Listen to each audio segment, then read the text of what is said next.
Davis, California has more bikes than people. There are over 100 miles of bike paths, and 17% of residents commute by bike, more than any other city in America.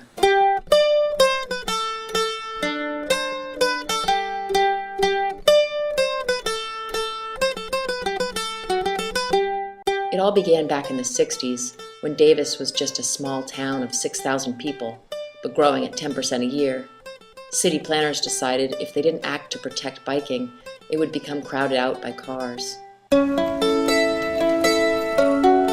Inspired by the Netherlands, they set out to create bike lanes.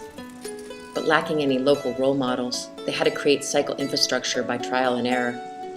Should the lanes be 3 feet or 8 feet? They settled on 5.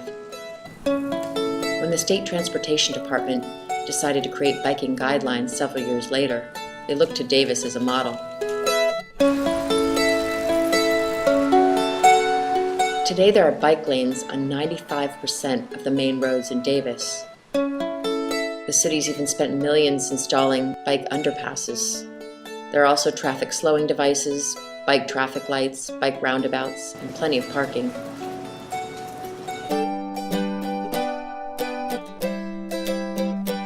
There are no school buses here, so kids are encouraged to bike or walk. It's the only American community with 2 full-time bike coordinators and 2 bike advisory committees, one of each for the city and one for the university.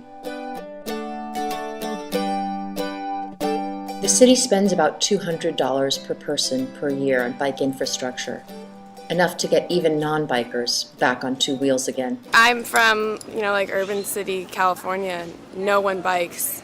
So this is the first time I biked since I was 12. But I really like it. It's really friendly for bikes.